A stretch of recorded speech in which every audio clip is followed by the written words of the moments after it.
results. Hey, it's recording now, so I know you're already talking. Grant. Hello and welcome to Irish Football Fan TV. This is our preview for our match against Luxembourg on Tuesday.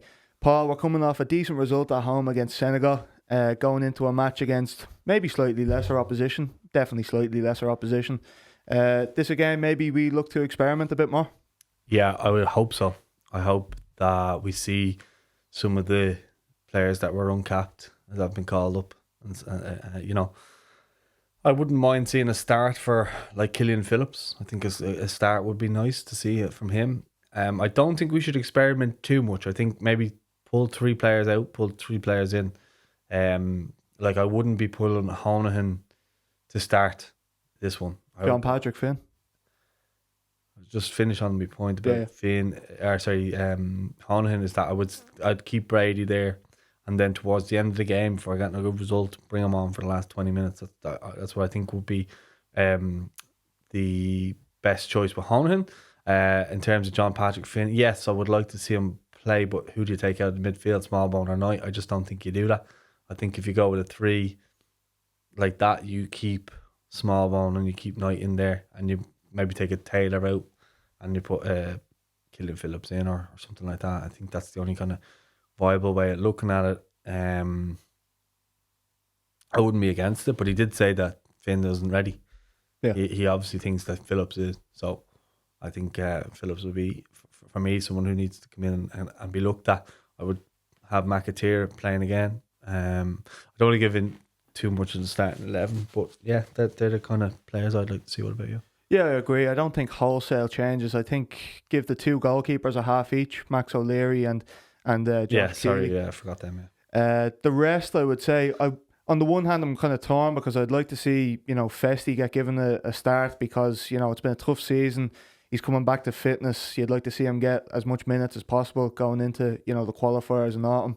Having said that, Casey McAteer coming off a man of the match performance, you want to keep him going while he's in this hot streak of form. I say hot streak of form, scoring his first goal for Ireland and his first. He has been in a bit of a hot streak though with his club as well. Yeah, so you'd like to see that keep going, unless he maybe comes in for Matt Doherty, which I can't really see. In the midfield, as you said, I would like to see Killian Phillips get given a proper go. I know he came on and made his sort of cameo for Ireland in the game against Senegal. I thought wasn't involved too much, but brought lots of energy. And when he did get on the ball, I thought it was very good, dribbling forward, progressing the team. You have the Luxembourg's past couple of results here, and I did say like they are a lesser opposition. Obviously, Senegal are a top team, one of the best teams in Africa. Luxembourg aren't that, but having said that, we do have experience of them in the past. 2021, we lost to them at home. People remember Gerson Rodriguez scoring with 5 minutes left in an empty Aviva Stadium. That was during COVID still, so bad time in Irish football history. I was actually at the game. I was working it. Oh, were you? Yeah, it wasn't fun. I'd say that was a bit of a empty. It nightmare. was just grim. Yeah. Just grim results, grim everything. They've only 2 wins in their last 12, and their last 2 wins are against against Kazakhstan in March 2024. Yeah. And in March 2025 they beat Sweden 1-0. So it's kind of a stark contrast to Senegal. What I will say is some of the teams they've played against have been... No, they didn't lose all of them games. They lost to Northern Ireland, they lost to Belarus, but they drew with Bulgaria, they drew with Belarus, they lost to Bulgaria, and they drew with Northern Ireland, and they lost to Switzerland, Slovenia, obviously they beat Sweden, and then they lost against Belgium and France after the Kazakhstan game. So like they've had some decent teams that they played against. When you're talking France, Belgium, probably Switzerland. Although they've beaten Sweden, to be fair to them. Gerson Rodriguez is obviously their standout player. He is playing for AVS football in Portugal. I've never heard of them, so he's kind of fallen because he was at like Dynamo Kiev or something like that before. So he's like, although their top rated player is Daniel Sinani, and he's at St. Pauli in Germany. So so he's their forward, and he's their kind of top rated. But that's on SofaScore. He's their top rated, and then Christoph, the player playing for Spartak Moscow, Christoph Pereira, and he's a midfielder as well, 28. So and then Jason Rodriguez. So that's kind of their players. Like I really don't think that we like. I'll probably be doing an opposition preview, so you can stay tuned on that in regards to their team and who we should expect to be big. But that's just going statistically off it. You know what I mean? James Tarkowski was statistically in the European team of the season. So like read into that whatever way you want in terms of stats. Statistically, Idris Gana is the best midfielder in Europe, isn't he? He is as well. I didn't see him. What stats are those? Didn't see him winning the Yeah, ball, true. tackles, pressing. Anyway, we won't get into that. We did the final word on Senegal already. But look, in terms of we want to be focused on us, and I would like to see in an ideal world a 3-0 win sort of or 3-1 sort of performance would be nice. This is in an ideal world. I'm not saying it's going to happen. And you get to see Finn come on, you get to see Honohan play, and Phillips starts, and maybe you see maybe Troy coming off the bench and he gets a goal, or Evan Ferguson to get a goal would be nice. So I think that would be a nice kind of, as I say, in an ideal world. That's not my prediction, but if all going well, that's what I'd like to see. I'd probably foresee it being a bit closer, maybe like a 1-0 or a 2-1, and that's why I think maybe some players might not get the chance, because I think it's also like as nice as it is to give players the run, I also think we need to keep on this unbeaten run. I think that's key. Yeah, like looking through their results there, obviously played some difficult competition, but stark contrast to Senegal, who haven't lost a game in 22 games. I think they have a win against Brazil in there as well. So serious opposition. Going down to Luxembourg, I know we have history against them, losing to them, but That should be motivation though. yeah, absolutely. And I agree that we need to keep this unbeaten streak going, because it just, that's a habit. Winning games is a habit, and I think we just need to keep that ball rolling. So we're sitting here doing the final word after this game. What are your kind of... No, afterwards, we're sitting here doing this final word after this game. What are the kind of things that you're hoping that we're sitting here saying? I'm hoping that we're saying similar to what we said against Senegal, that we've kept the ball well, no silly errors.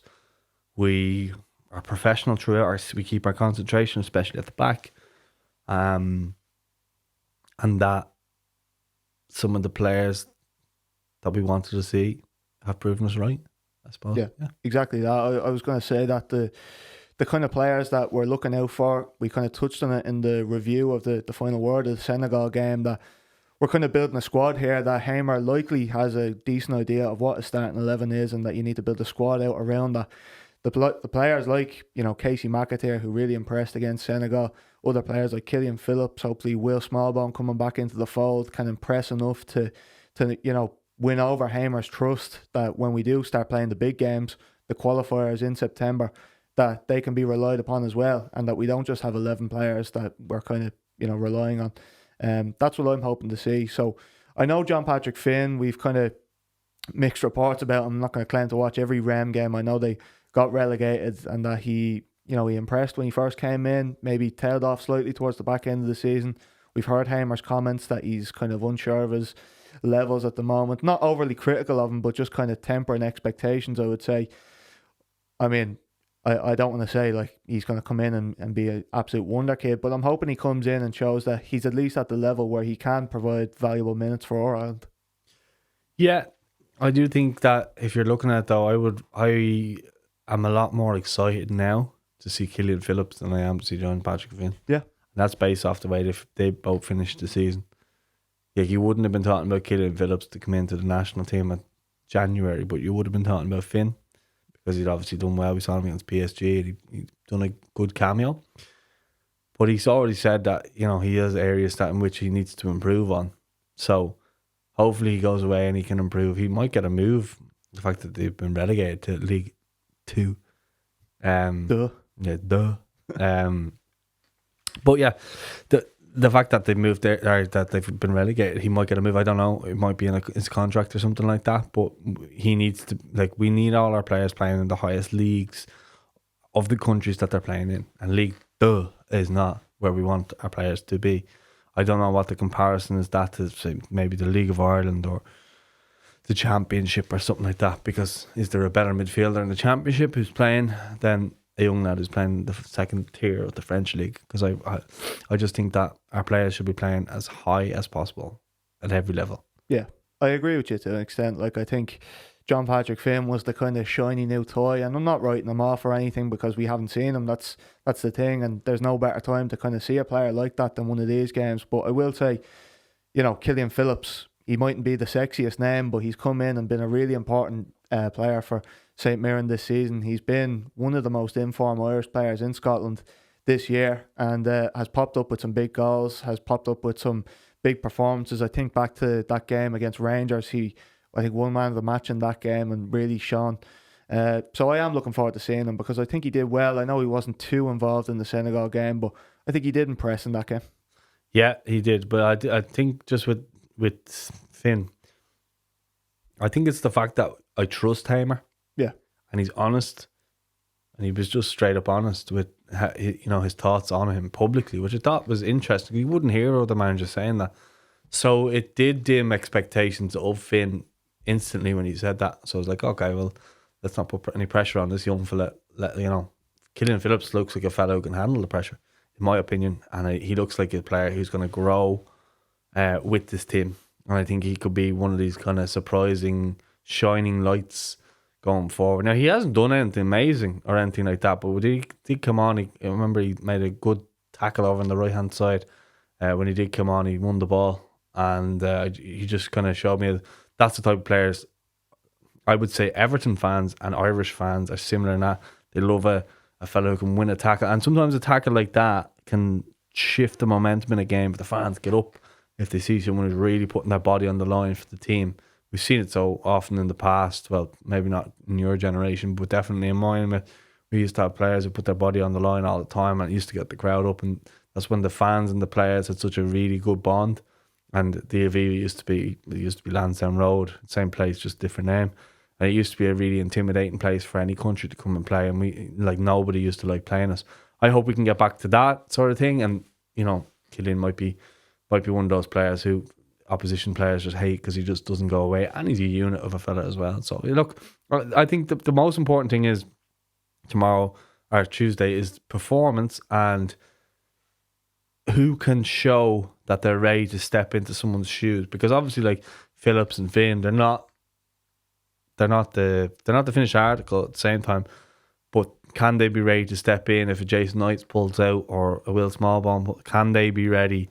And that's what we need to see from them. So look, it's a big audition for them to show what they're all about, and then it'll be right on to September, because if they do well, it's hard to take the shirt off them then, so I think our forward options, we know what our forward options are. There's no one going to break through right now that you can think is going to be getting in ahead of Ida, Ferguson or Paris. I just don't see it happening. Mark O'Mahony had a decent season at Portsmouth or something like that, but he's down with the under-21s. And then you think kind of younger than that, Mason Melia, he's not going to come in there. And Jade Numa. No, well, like they're all doing well respectively, but they're not ready to make that senior step up. Now, in March, could that be a different story if we friendlies or something like that? Definitely. But and can they make a claim then if we do ever get to the World Cup? I don't want to go that far ahead, but if they do, those March friendlies could be an opportunity for some of them players to come in, or injuries. So we just need to start kind of stacking up players to have to be ready to step into other players' shoes if anything happens. But I think the bulk of the starting 11 was there on Friday in the starting 11, minus Finn Azaz and minus probably Josh Cullen. The striker's probably going to be rotated quite often. So I would say that you saw the bulk of what we're probably going to have going forward. I think on the left you'll have Brady, on the right you'll have Doherty, and I think then it's either Jake and Nathan or it's either Dara or Nathan. So yeah. I think they're comfortable there as well. So like that's as well, it's good to have those options there. You got Andrew Mamadeli as well if he's needed to step in. So yeah, we've got good strength and depth now for the first time in a long time, and I'm happy. I'd actually like to see Andrew get a game against Luxembourg. That'd be nice to see, just because he's kind of had an on and off season through injuries and stuff like that. But we know his quality when he plays. Yeah, so you talked about the forwards a little bit there. I wanted to get your thoughts, expectations on two more positions. Striker, obviously, Adamida started against Senegal. Wasn't really involved too much. I know had a bit of a disagreement with Casey McAteer at one point during the game. They were going back and forth about, I think, Adam's movement in the box after McAteer put in a cross. Then Evan Ferguson came on in the second half. Looked okay, looked sharp when he got on the ball. Troy Parrott obviously was battling illness during the week, I think. Doesn't seem too serious, I don't think. So your thoughts on that? Also, goalkeeper Caoimhin Kelleher, just after his move, performed, very well, I would say, comfortable on the ball, and then when he was called into action, pulled off a world-class save.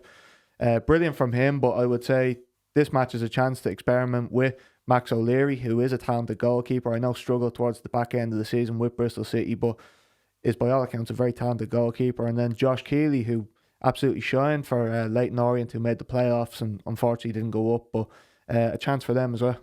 So, So forwards, goalkeepers, your thoughts and expectations? When you say expectations, you mean like should Ida perform better in this game because the lesser opposition? Is that what you mean, or? So I don't want to spoil your starting 11, but do you think Ida again? We go with him again? I might release the starting 11 before this. We need to know who's available, and that won't happen until tomorrow. Yeah. When the press conference is done, they could be have injuries. I'd give him another go. Just purely because he seems hungry. He seems hungry for goals. He seems angry. You noticed that in his press conference. He looks angry at the moment. He looks like he's fed up of people doubting him. He looks like he's fed up of people saying things about him. And, obviously there was the drunk video and he had to kind of defend himself, which is, again, it's nothing really. He's just living his life, and some fool just decided to video him having a drink, or, he was wasted at that stage. But, he said Brendan Rodgers had given him the leeway, and then people were just, I understand the press were asking, but they were just trying to get more of a, to Brendan Rodgers, is he cool with you, basically thing, which I understand. But it's other people just saying, like, every time I go on Twitter, I just see people criticising. He just looks hungry. He just looks, I think that's the best version of him, when he's angry, point to prove. But I think he might be better off the bench when he's like that. But I'd give him the benefit of the doubt and I'd go with him. I'd actually probably like to maybe see it too. I'd like to see Ferguson and Ida together and just see what they're like, and then just do what they did in the Bulgaria game where they took one of them off, and then Troy can come on and play with one of them. Maybe Evan. I think they're better, maybe because they're not so similar. But I know Troy and Adam are good mates, so that could be another thing as well, that they link up well. But I haven't really seen them link up too well as strikers, but Troy's only kind of been a real out-and-out striker in the last year. So again, could they play together? That would be interesting to see what way, if they did set up. But look, Evan Ferguson thing is such a myth about him being a bad player. Yeah. You can clearly see, was he 19 now? He's 20 now. 20 now. Yeah. So he's levels though. You could see, like, even when he got the ball at one stage, I remember, and he had players around him, he just put up his arms like that and nobody got near him. He's levels. Like, he's an elite striker. He just needs the right club and the right nurturing right now, and I think you'll see him banging in the goals. I'd love to see him move somewhere else though. I'd love to see him out of the Premier League and at maybe not Leverkusen now, but like someone like that, maybe in Germany. It doesn't have to be the top club, but some club that's going to get him back to being spoken about for that next move for a top team or whatever like that. You know what I mean? So, I mean, wasn't that long ago he was a lot further along his development than Liam Delap. Yeah. And now you look at Liam Delap, he's the poster boy, he's everything and all of this. But I'd much rather have Evan Ferguson than Liam Delap, if I'm being honest. That's a hot take now. But I do agree. I think Evan Ferguson, he just needs to start scoring goals and people will see it again. Yeah, and I think naturally I would say, I don't know what you think of this, I think Evan Ferguson naturally is our most talented player alongside Nathan Collins, and I think the level that he can reach is as high, probably higher than anybody else in the squad. So I still have full faith in Evan Ferguson, because I think he still, at Ireland, it seems like he still performs every time he plays. Yeah, I agree.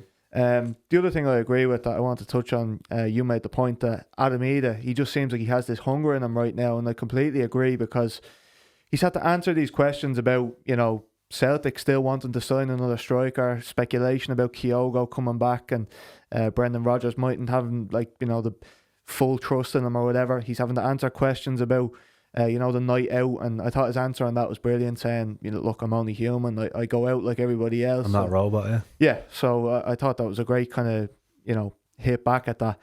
And then I know we've talked about it before, there's zero animosity between him and Troy Parrott or Evan Ferguson, but it's natural to feel a bit pissed off when the kind of spotlight has been a bit more on Troy Parrott and Evan Ferguson, when Adamida has had a great season himself. So I'm sure he feels that as well. Maybe he's never going to say that, but deep down I'm sure he does feel that. So it's great to kind of have that fire, and it's noticeable because I think you can see it out in the pitch too. Yeah, I just think as well he was isolated, right, against Senegal. So I think maybe Hamer will learn from that as well, and I think that's probably why he brought on the two in the end and just occupy more defenders. And I think that's why him and Finn Azaz work so well in the Bulgaria game away, I think. And then even when Evan Ferguson came on the game at home, that's why Finn Azaz was so crucial to us playing what our actual starting 11 would be in a competitive match. You mean Ida coming on? Sorry, Evan Ferguson in the second game when Evan Ferguson played at home. I thought the link up Did he between. not start that game? I thought he started it. Anyway. But he scored the goal in the second half. Maybe I'm mixing that up, but I think Ida came off the bench, scored, and he was shushing people. So that's what that was, yeah. Because the two of them, Ferguson and Parrott started, yeah. But it was a great goal that he scored. And he passed the ball to Finn Azaz. Finn Azaz was able to show that composure on the edge of the box. Nobody got near him. And then Ferguson made that run, and one pass, bang, goal. Yeah. And I think that's again, something maybe we were lacking, maybe that composure in the final third with Finn Azaz. And yeah, sorry. One other interesting one was... I never spoke about the keeper, but anyway, yeah, go on. Yeah, I'll come back to that. But one other interesting one was Bosun Lawal has been drafted into the squad. Any expectations for him to play really in this game? I don't know why he would be taken off the 21s. Strange, isn't it? When they're sort of building. If he's not going to play, don't take him. If he is going to play, then I'm excited to see what he can do. But yeah, just that was a bit of a strange. I actually don't think they even needed to call up a player. Yeah, I don't know who pulled out. I haven't heard anyone. Maybe I just haven't seen it, but maybe he just felt like he needed more options in midfield. I know we are kind of light in central midfield for this camp, but he's been drafted in there anyway. The goalkeeper, I'll come back to it. We have obviously Queven Kelleher played brilliant in the game against Senegal, albeit didn't have too much to do, but what he did have to do, he did absolutely excellently. In this game, we're expecting Josh Keeley and Max O'Leary to get minutes. I'm just wondering your kind of expectations and hopes for them in this game. You think maybe a half each, or who do you want to start? Well, I was just looking there to see an email if there was anyone who pulled out. Yeah. I'd like to see a half each, as you say. I don't have any real expectations. I would like to see what Max O'Leary's like. He's been called up to so many squads and never got a look in. Almost like Travers. You feel sorry for that third goalkeeper. Keeley, it's a chance for him to show. I think he's had a really good season at Leyton Orient. Can his level go up next season? Can he go to a championship side maybe on loan? Can he go into Spurs and compete and challenge? Who knows? They have a new manager now. I think Ange liked him, and I think he may have gotten a chance had Ange been kept on, but strangely sacked, in my opinion. But yeah, we're not going to get into that too much. But yeah, I think another loan move would be good for him. And Bazunu, I think it's a little bit a shame that he's maybe missed this one, because you would have liked to see him kind of come back in and see what he's all about at the minute. It's amazing, like when you start talking about all the goalkeepers we have, like right there you've got Queven Kelleher, Gavin Bazunu, Mark Travers, Max O'Leary, Josh Keeley. There's a serious crop of goalkeepers there. Yeah, and I think that's what we're building now. Is like we're building a squad that you've almost 2 to 3 players now for nearly every position. I was like three or four strikers there. You've got on the right hand side, we mentioned it, Ogbene, Festi, McAteer. On the left hand side, you've got Johnson, Manning. Maybe we're a little bit weak on the left hand side. Maybe you'd look at that and say. And then midfield, we're starting to get a number of different midfielders maybe coming through. Like you forget about Malumbi and you forget about other players like that who've kind of been over the years in there. Jamie McGrath been injured all year. Yeah, and then like Killian Phillips coming in, who looks like he could be someone who could maybe nail down a spot going forward if the manager likes him. Centre backs, I mean, Jake's been one that you've added to that list of unbelievable centre backs that we have, and then you have Andrew Mbamidele, and you have Nathan Collins, Dara O'Shea, right back. Festi can do either or as well. Liam Scales a centre back as well. Yeah, exactly. So then, it's just our wing backs who are kind of older players, but sometimes you need that experience in there as well. Yeah. So I got my prediction right for Senegal. You did. I'll I start actually with meant you. to text you there to say well done. Yeah, I 1-0. I said Ismail Assar goal. Didn't get the Evan Ferguson goal quite right, but I'll take the 1-0 anyway. Start with you again for the predictions for this game. Ireland against Luxembourg away. What do you think? 2-1. 2-1? 2-1, yeah. Love us to win 3 or 4, but I think 2-1. Killian Phillips with a goal. I've just been talking about him. I don't know. I have a real good feeling about him in this game. I don't know why.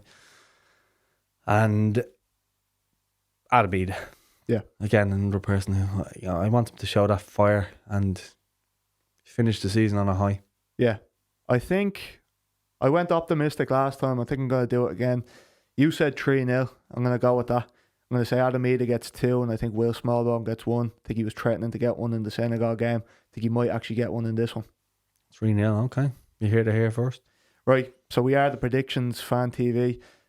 So come here for all your best predictions. That's it anyway. Look out for all the content after the match, but that's it from us for now. Take care.